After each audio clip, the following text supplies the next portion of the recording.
My name is Faye Bishop. I'm 61 years old. And for 30 years, my family told everyone I was just a waitress. Every holiday, every birthday, every Sunday dinner at my parents' house in Elmore, Illinois. My mother would introduce me to the room the way you'd mention a small stain on an otherwise nice tablecloth, quickly, quietly, with an apology already in her voice. "This is Faye. She waits tables." And my father would give a little shake of his head, the one he'd perfected over 3 decades, and say the same 7 words every single time. "Her sister's the one with the real career." I could give you 100 of them, but 3 will do, because these are the 3 I carried. Thanksgiving, maybe 15 years ago, a new couple had moved in down the block, the Hendersons, and my mother had invited them to show off the family. The husband asked me kindly what I did. Before I could open my mouth, my mother answered for me. "Oh, Faye's a waitress, down at one of those diners on the highway." And she said one of those diners, the way you'd say one of those diseases. I had, by that point, owned 3 restaurants for 6 years. I passed the cranberry sauce. Easter, some years later. I'd come straight from an early shift, and I still had my apron folded in my bag. A white chef's apron, the kind you earn, not the kind you're handed. My mother saw it peeking out, and she went pale, and she pulled me into the hallway and hissed, "Please tell me you're not going to wear that in front of people." She was ashamed of the apron. I didn't tell her that the apron had built the house she was standing in. Not yet. And one ordinary Sunday, my youngest niece, maybe 8 at the time, looked up at me over the mashed potatoes and asked, "Aunt Faye, are you poor?" Because that was the story she'd absorbed, at 8, from the way the adults talked. I smiled at her and said, "No, honey, I do just fine." And across the table, Gwen laughed, a small, comfortable laugh, and said, "Faye gets by." I employed 100 people that year. Faye gets by. That's the water I swam in for 30 years. Nobody was ever cruel enough to be called cruel. It was always a smile, always a small word, always something you'd sound crazy complaining about. That's the kind that gets into your bones. What my sister found on the county website last spring changed all of it.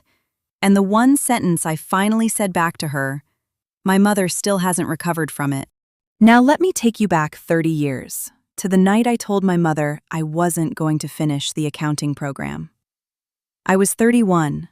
I'd spent 2 years at a business college 2 towns over, and I was miserable in a way I couldn't put into words for anyone, least of all my parents, who had scraped and saved to send me there. Understand, it wasn't the numbers. I was good with numbers. I've always been good with numbers. I run 6 restaurants on them now. The numbers were never the problem. The problem was the fluorescent classroom, and the case studies about companies I'd never see, and the whole gray weight of a life spent auditing other people's work from the outside. Because I'd been waiting tables at the Bluebird since I was 19, and I knew something the classroom couldn't teach me.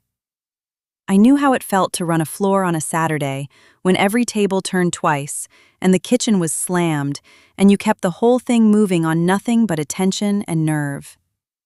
I knew the particular tired you feel at the end of a hard shift, the good tired, the kind that means you did something real with your hands and your head at the same time. And I knew the other tired, the dead, gray tired I felt walking out of a 2-hour lecture, and I knew, somewhere honest in me, that if I let them make me an accountant, I would feel that second tired every day for the rest of my life. So I chose the first tired. That's really all it was. I chose the work that made me feel alive over the work that made my family comfortable. And I paid for that choice for 30 years. So I quit. I went to my parents' kitchen on a Tuesday night and I told them I was leaving the program to wait tables full-time and learn the restaurant business from the floor up. My mother set down her cup. She didn't yell. My mother has never once yelled. Cruelty in my family. Always came dressed for church. She just looked at me for a long moment and said, "Well, I suppose someone in this family has to serve the coffee." And she picked her cup back up. My father was harder to read that night. He didn't say much. He just folded his newspaper slowly and set it down and looked at me like I'd told him I was joining the circus. "We paid for that program, Faye," he said. Not angry, disappointed, which in my father was worse. 2 years of tuition so you could carry plates. I hope you know what you're throwing away. He never asked what I saw in it. He never asked why a bright girl would choose a diner. He'd already decided it was a thing being thrown away, and a decided man doesn't ask questions. My sister Gwen was there too. Gwen is 3 years younger, and she'd just gotten into law school, and I watched her understand in that exact moment that she had won something she'd never have to compete for again. She would be the one with the career. I would be the one with the apron. You could see the relief settle over her, the permanent, comfortable relief of a person who's just learned she'll always be the family's success by comparison. The roles were cast that night at the kitchen table, and my family spent the next 30 years making sure neither of us ever forgot our lines. Here's the thing they never asked, not once in 30 years. They never asked what I did at that diner. They assumed they knew. Waitress, coffee, aprons. A girl who couldn't hack the real world and settled for carrying plates. They never asked, so I never told them. Let me tell you what I actually did, because this is the part my family missed, while they were busy being embarrassed by me. I waited tables at the Bluebird for 4 years, and I want to tell you about Marcus Feld, because Marcus is the reason for all of it. Marcus owned the Bluebird. He was gruff, and he smelled of cigars, and he ran the whole operation out of a cigar box full of receipts and a memory that never missed. He had a bad heart and no children, and a diner that was quietly dying because he was too tired to fight for it anymore. Most of the girls who worked there were passing through on their way to something. Marcus figured out somewhere in my first year that I wasn't. He caught me one night after close, sitting in a back booth with his cigar box, teaching myself how his numbers worked. Most bosses would have fired a waitress going through the books. Marcus pulled up a chair. "You actually want to understand this?" he said. I said yes. And from that night on, he taught me. Ordering, suppliers, how to read a Friday rush and staff a Tuesday lull, how a kitchen is the one honest place left in the world, because the plate either goes out right or it doesn't, and no amount of talking changes it. He used to say, "The work is the proof, Faye. Everything else is noise." My own family had a daughter who was quietly desperate to be seen and never once looked. This dying old man looked at me across a cigar box and saw the whole thing. When Marcus got too sick to stand a shift, I was already doing the ordering, the scheduling, the books. He called me into the back one morning and offered to sell me the Bluebird, almost nothing down, the rest on terms I could carry, because he'd rather it go to someone who loved it than a developer with a parking lot. I was 35. I emptied my savings and signed the papers, and became the owner of a dying diner on Route 9. Marcus died 4 months later. I like to think he went easier, knowing the place was in hands that wouldn't let it go. And then I did the thing my family would have known I could do, if they'd ever once asked. I fixed it. I kept the pie and the regulars and the smell of the griddle, and I quietly fixed everything else. Within 3 years, the Bluebird had the busiest breakfast in the county. Within 12, there were 4. By the time this all came to a head, there were 6. They never asked me about any of it. Not once in 30 years. So I never told them. That's the whole shape of it, right there. I never told them. Not out of spite. I want you to believe that because it's true. I didn't tell them because every single time I came home, before I could say a word about my life, my mother had already introduced me as the waitress, and my father had already delivered his line about my sister's real career, and Gwen had already smiled the smile of a woman confirming her own promotion. There was never a door to walk through, so I stopped looking for one. I let them keep their story, and I quietly built mine. By the time this all came to a head, I owned 6 restaurants across 2 counties. I employed 140 people, cooks, servers, dishwashers, a few of whom had been with me 20 years. When the recession hit, I didn't lay off a single one. I ran 2 of the restaurants at a loss for a year and covered it myself, because those were people's rent and people's kids. I started a scholarship fund for the children of my staff, and I put 11 of them through college with it. And I never once put my name on it, because Marcus taught me that the work is the proof, and the rest is noise. And here's the part I used to turn over on the drive home. The small, bitter joke of it. My parents had wanted me to be an accountant. That was the respectable path, the real career, the thing worth investing in. Well, I have an accountant, a very good one. He does the books for all 6 restaurants, and he's done well by me for 15 years.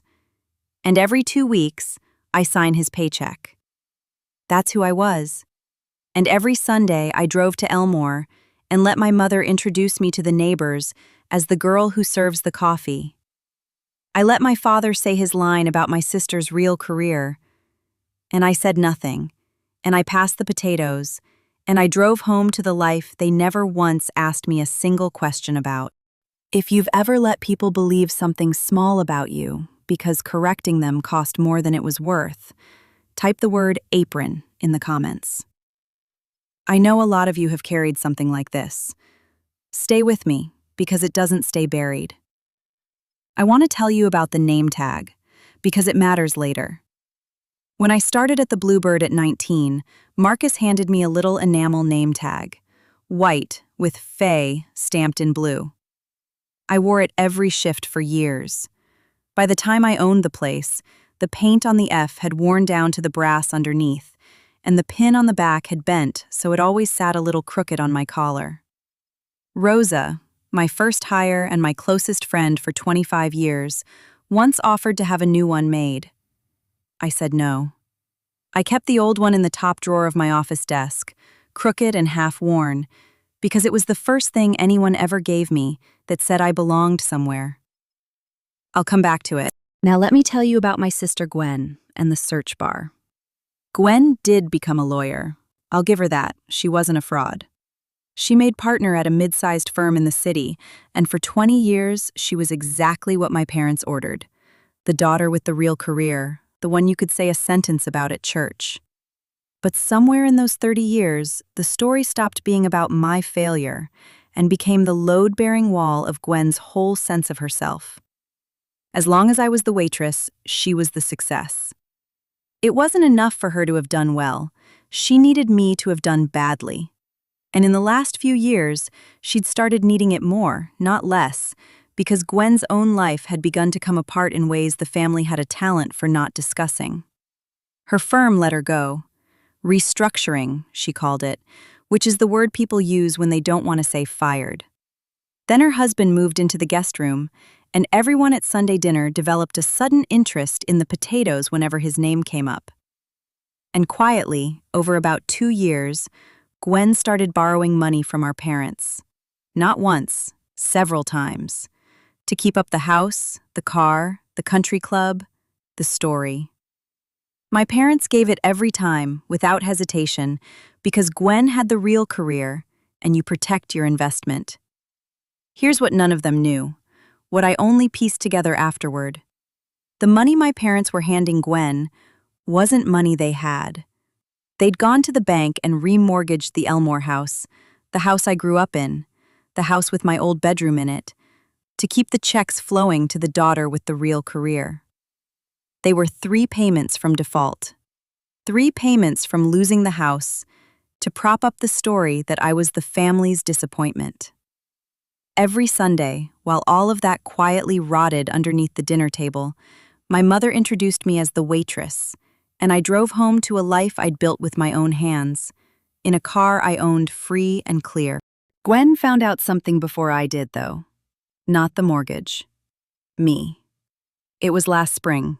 Gwen was at our parents' house helping them organize, which really meant going through their papers to see what would be left to inherit. And in the middle of that snooping, something made her curious, or suspicious, and she typed my name into the county property records. It's a public database. Anyone can search it. She probably expected to find nothing. A waitress doesn't own property worth looking up. Instead, she found Faye Bishop, listed owner of 6 commercial parcels. And the largest, the flagship I'd built where the old Bluebird used to stand, was assessed at $4.7 million. My sister sat in our parents' kitchen and stared at a screen, telling her that the waitress was worth more than everyone in that house put together. And she did not feel curious, and she did not feel proud, and she did not pick up the phone to ask me a single question. She felt deceived. She decided I had been humiliating them on purpose for 30 years by letting them believe their own story. And she decided the place to settle it was Sunday dinner, in front of everyone, where she could make me stand up and explain myself.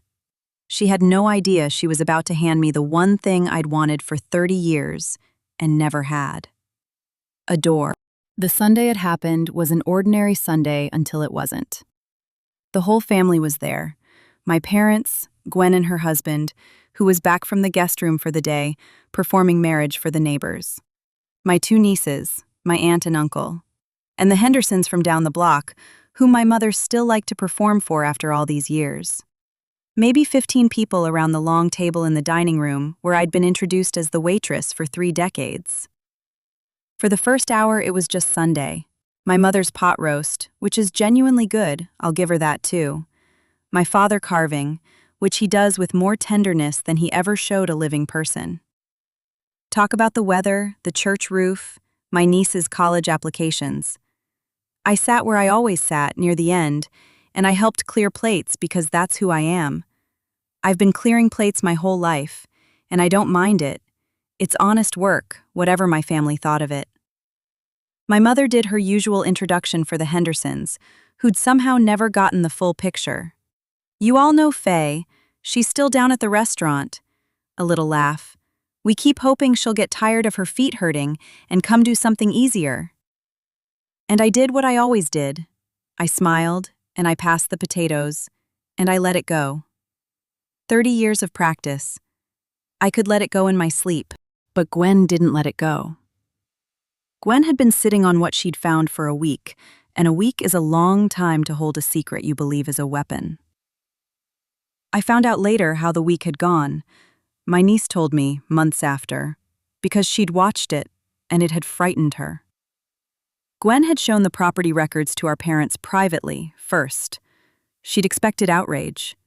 Instead, my mother had gotten very quiet and said, "There must be some mistake. That can't be our Faye." And my father had said nothing at all. They hadn't been able to hold the story either when it cracked. And that, I think, made Gwen angrier. Because if the story about me was false, then the story about her was just a story too, and she couldn't afford that. So she decided the records had to be a betrayal, a deliberate humiliation, and she was going to make me confess it in front of everyone. She set down her fork, and she got the look I'd known my whole life, the look of a person who's already counted the cards and knows she's holding the winning hand. She turned to the table, loud enough for the Hendersons, loud enough for the nieces, loud enough for everyone. "Actually, Mom, I've been meaning to ask Faye something. In front of everyone. Because I think it's time we all heard the truth about what our little waitress really does." The table went quiet. My mother looked delighted, expecting me to be caught in some small lie about extra shifts. "Go ahead, Faye," Gwen said. "Tell everyone. Tell them about the properties. Tell them about the $4.7 million building with your name on the deed. Tell everyone how long you've been laughing at us." She thought she was exposing me. She thought, "You've secretly been rich this whole time and let us pity you," was an accusation. She had just, in front of 15 witnesses, announced the truth my family had refused to ask about for 30 years. I didn't stand up right away. I want to tell you exactly what happened inside me, because it wasn't triumph. It was something quieter and older than that. For 30 years, I had wanted them to know. Not to be impressed. I was long past needing that. I had wanted them to know that the story they told about me was a lie, and that I had known it was a lie, and that I had let them tell it anyway, because I loved them more than I loved being right. And now my sister, trying to shame me, had said it out loud, and the room was waiting. I set my fork down, gently, the way you set something down when you've decided you won't be needing it again. The room was waiting for the waitress to squirm. That's what 30 years had trained them all to expect, that I'd flush and stammer and make myself small and find some way to apologize for the discomfort of my own existence. My mother was already half smiling, bracing for the performance she'd seen 100 times. I thought about Marcus. I thought about the cigar box and the first night he pulled up a chair. I thought about 140 people who'd never once needed me to explain myself because they'd watched me do the work. And I thought, 30 years. 30 years I gave them the benefit of the doubt they never gave me. It ends at this table. You're close, Gwen, I said. My voice was calm. You learn that running a kitchen at 6 in the morning, you don't raise your voice, you lower it, and the whole line leans in. But you got 2 things wrong. My mother's smile had started to falter. The first thing you got wrong is the number. It's not 1 building, Gwen. It's 6. The 4.7 is just the flagship, the one I built where the old Bluebird used to stand, the diner Mom just finished telling the Hendersons I still carry plates at. I own it. I own all of them. 140 people work for me. And that accountant profession you all wanted for me so badly? I have an accountant. A good one. I sign his paycheck every 2 weeks. I set it flat, without heat. And I watched the number do its work around the table. The aunt, the uncle, the Hendersons, my nieces. The slow rearrangement of 30 years of a story happening in real time on 15 faces. Nobody said anything. Gwen's face had gone strange, because this was not the confession she'd ordered. She'd wanted to expose a liar. Instead, she'd handed me a microphone. But I want you to notice what I did not do. I did not reach for the deed. I did not pull out a document or a bank statement or anything on paper. Because paper was never the point of my life, and it was never going to be the point of this. The proof of who I am was never a number behind museum glass. I'd been carrying the real proof in my bag for months, and it cost about $1. And the second thing you got wrong, I said, is the part that actually matters. You think I was laughing at you. You stood up just now certain that I'd spent 30 years secretly laughing at all of you from behind a pile of money. I want you to hear me, Gwen, because this is the true part. I never laughed. Not once. Not one single Sunday. For 30 years, I drove out to Elmore and let Mom introduce me to strangers as the waitress. I let Dad say his line about your real career. I sat at the end of this table and I said nothing, every single time. And do you know why? Because every Sunday I told myself, maybe this is the week. Maybe this is the week one of them asks me a real question. Asks what I actually do. Asks if I'm happy. Asks anything at all that isn't already answered before I walk in the door. I kept the seat warm for 30 years waiting for that question. It never came. So no, I wasn't laughing at you. I was waiting for you. There's a difference between those 2 things, and it's the whole difference, and you've never once had to learn it, because you were the one with the real career, and nobody ever made you wait for anything. And here is where it turned, because I didn't plan what came next. I just couldn't sit in that room and pretend for 1 more minute. I reached into my bag. I'd started carrying the name tag again that spring, after I found out how close my parents were to losing the house. Carrying it the way you carry something to remind yourself where you started. I put it on the table, the little enamel tag, Faye, half worn to brass, the crooked pin. Marcus Feld gave me this when I was 19, I said. He was the first person who ever looked at me like I might be worth something. He taught me a whole trade. He sold me a dying diner for almost nothing because he trusted me to save it. He did more for me in 4 years than this family did in 30. And he did it because he asked me a question once, and then he listened to the answer. That's all it ever takes. That's all any of you ever had to do. My mother reached across the table for the tag. I let her take it. She held it up to the light and turned it over in her fingers. This cheap little enamel thing, Faye, worn down to brass, the pin bent crooked. The tag that had been sitting in a drawer in my office the entire time she was apologizing for me to the neighbors. I watched her read it. I watched her understand what it was. And something moved across her face that I had waited 30 years to see. And it was not what I'd imagined all those years.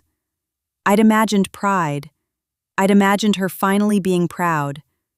But it was too late for pride, and I think we both knew it. What crossed her face instead was worse and truer.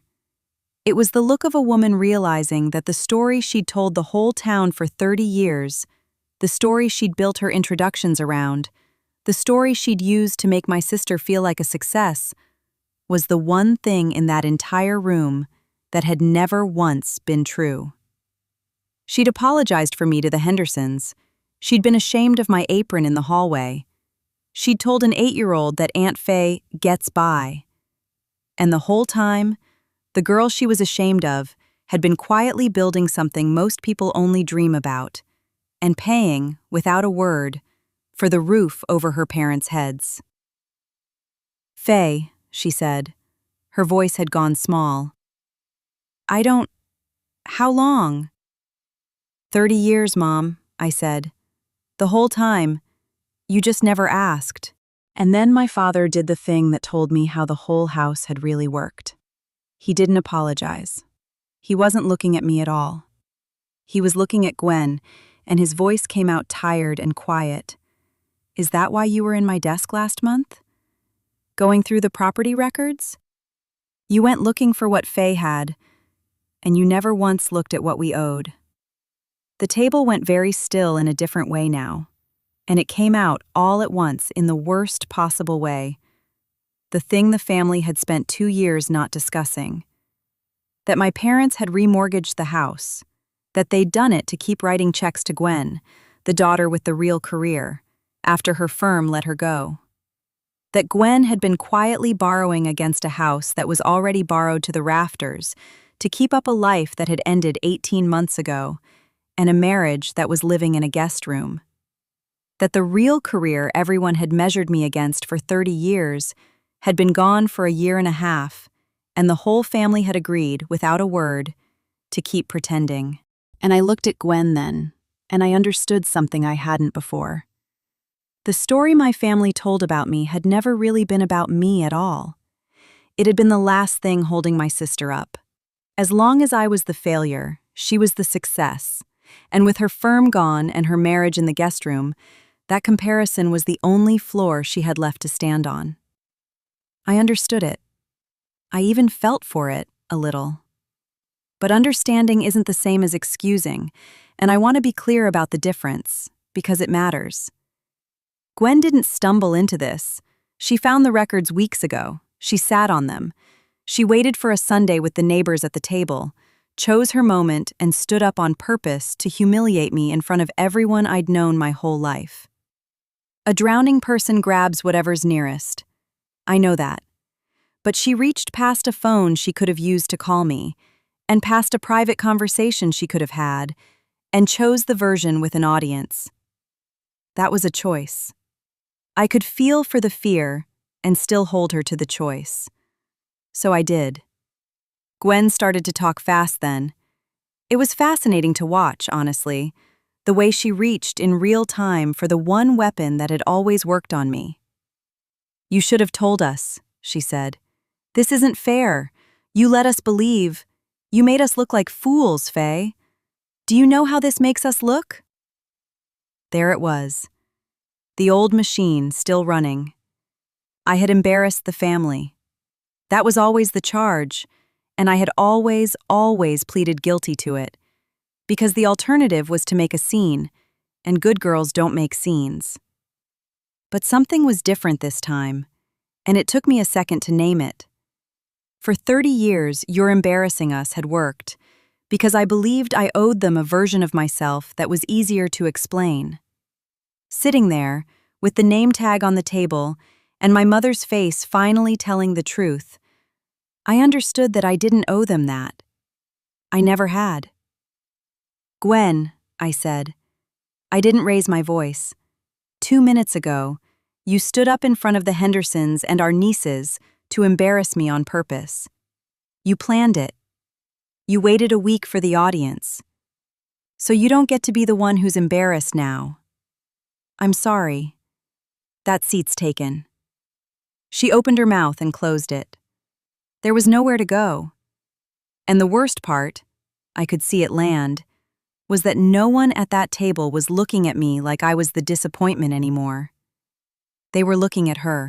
I'd like to tell you my mother crumbled, or that my father crossed the room. This channel doesn't sell endings that didn't happen. What happened was smaller and truer than that. My mother set the name tag down on the tablecloth very carefully, the way you set down something you've just discovered is fragile, or the way you set down something you've broken and are hoping no one noticed. And she said the only fully honest sentence I ever heard come out of her mouth in 61 years. "We never asked, did we?" It wasn't really a question. She already had the answer. She'd had it for 30 years, and simply never turned around to look at it. The whole table was quiet. The Hendersons were studying their plates. My father was studying his hands. And my sister was studying the middle distance, the way you do when the ground you've stood on your whole life has just been described out loud as a hole. "No," I said. "You never asked. Not once.